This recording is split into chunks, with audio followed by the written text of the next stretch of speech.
Hi, I'm George Coyle, the founder of Triangulated Capital Management, and I'm back today with another video. This one is going to go into the trouble with buy and hold investing. And I put together a little presentation, so I'm going to shift over to that and get it started. So here we go, the trouble with buy and hold. Okay, so I did another video where I talked about how traditional investing works, and I'll put a link to that below, but I'll do a quick refresher just so that everybody can kind of be on the same page without having to watch that video first. Although I would watch that video first if you can, because it's very helpful, I think, to go where we're going here. So as I mentioned before, typically modern portfolio theory, something called modern portfolio theory, is what governs most traditional investing. And it starts by getting the returns and volatility of a handful of different asset classes. So for example, in this table here, you can see the return on the S&P 500 over the past 100 years, the average annual return is about 11.7% with a volatility of just shy of 20. The 10-year bond has an average return of about 5% with a volatility of 8. And a 60-40 stock bond portfolio, 60% stocks, 40% bonds, is just shy of a 9% return with a 12% volatility. But what happens with modern portfolio theory is you get all this data and then you plot it on a two-dimensional graph where on the y-axis you have the return and the x-axis you have the volatility, which they refer to as risk. And I'll address that in another video too. But here you can see, so for about an 8% volatility, bonds, 10-year bonds have a 5% return. For a little over 10%, 60-40 has about an 11% return for about a 12% risk. And the S&P 500 for about a 20% volatility has just shy of a 12% return.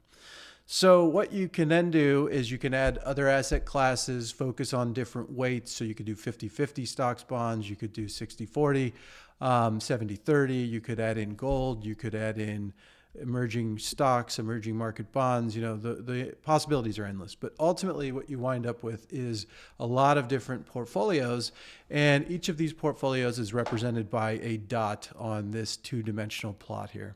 And the idea behind modern portfolio theory is you want the most efficient portfolio, which is the one that produces the most return for a given level of risk.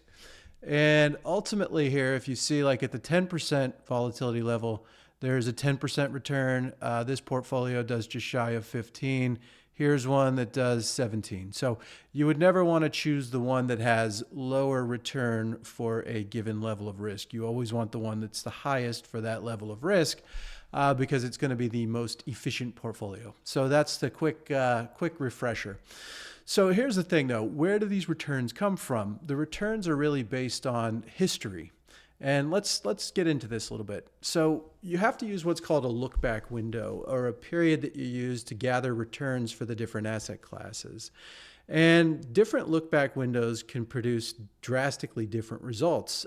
If you're wondering, well, what look-back window do most people use? Ideally, people go as long as they can, so that would be 50, 100 years, what have you. But the reality is a lot of times it's just governed by how long one of the assets that they're looking at has been in existence. So for example, if you look at the TLT, which is the 20 plus year bond ETF, it started in 2002. So you can try to synthetically create it before 2002, but the reality is you can't test that back beyond 2002. And this is this little slide will give us an illustration of how different look-back windows can impact expected results. And this is important because it drives your financial plan. We'll get to that in a few minutes. But so from 2002 through the end of 2020, the average annual return on the TLT was just shy of 4%.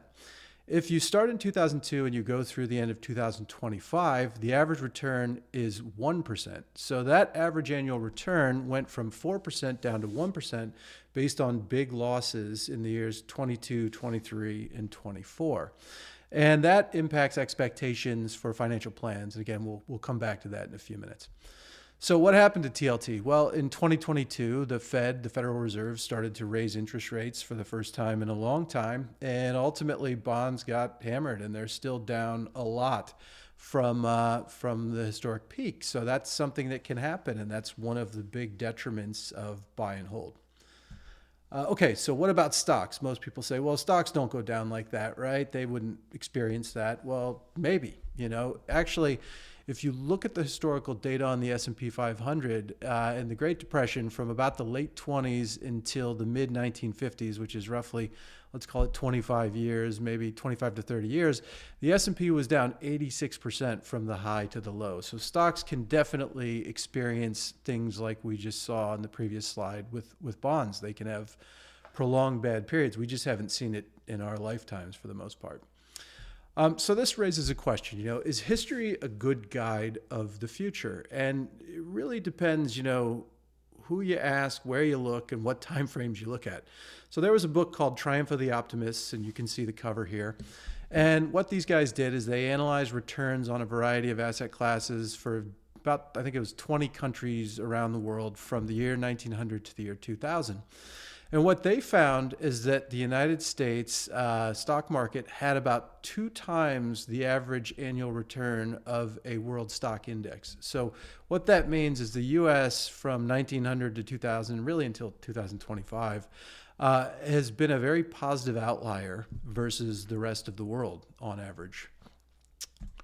And here's another exercise that kind of gives you another take on it, but this comes from Ed Seykota, who's a famous trader. He wrote something like this on his website, and I borrowed the idea.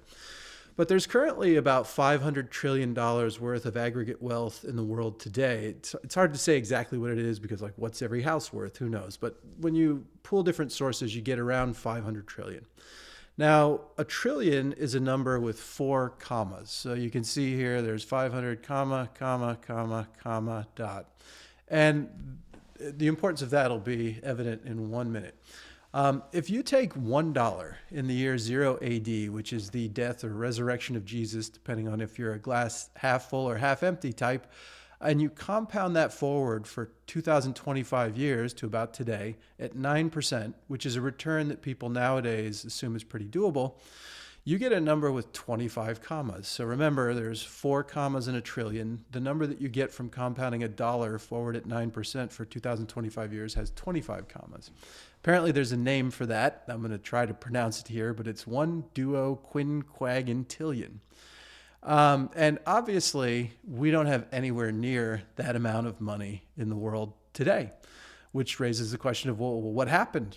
Why don't we? And the short answer is that 9% annual returns didn't even come close to materializing. In fact, if you plug it into a model, about 1.6% per year gets you from that $1 to around $500 trillion today. So that would imply that the very, very long-term average return on stocks, bonds, different assets is about 1.6%, not 9%, which is pretty far off. So the larger point, though, is if you look, beyond the past 100 years or so in the United States, or just use this conceptual exercise, you find that the current returns, they're an outlier. They're very aggressive. It's an aggressive expectation. So just summarizing that here, if you look at the United States since 1900, the United States is a positive outlier any way you slice it, whether it's versus other countries or versus the long-term history. So will these returns continue? I certainly hope so. Time will tell. But whether you like it or not, if you're a buy and hold investor, you're making the critical assumption that those returns or better will materialize. Okay, so what does all this mean? So financial plans are something that most advisors use to come up with, where you're going to be. Are you going to be comfortable in your retirement at the end of your life? And so they put in a lot of different variables, a lot of different things. How much money do you have? When do you want to retire? How long are you going to live? Et cetera, et cetera. A lot of moving parts. But one of the key elements is, what return do you need to achieve to get to where you want to be? And a lot of times those returns are sort of, they'll say 8%, but it could be 6%. But as we just saw, the return expectations in the modern era they're aggressive positive outliers. And if those don't materialize, it could be a big problem. You could wind up with this empty wallet over here, not enjoying retirement as you'd like to. So what solutions does buy and hold have to deal with this, to things not materializing as expected? And there's really 2. One is you can wait, a little hourglass here, and the other is you can pray. But there really is no alternative beyond that, which is pretty dramatic, honestly. Okay, So should you not buy and hold? Well, the answer is it really depends. There's considerations like the availability of 401k plans and whether or not you have a taxable account that can impact the best course of action. And I'll make additional videos on this, in the near future to go into those. I don't want to make these videos too long, trying to do shorter little videos. Okay, so and then finally, but are there alternatives to buy and hold? And the answer is yes, some of which I use for myself.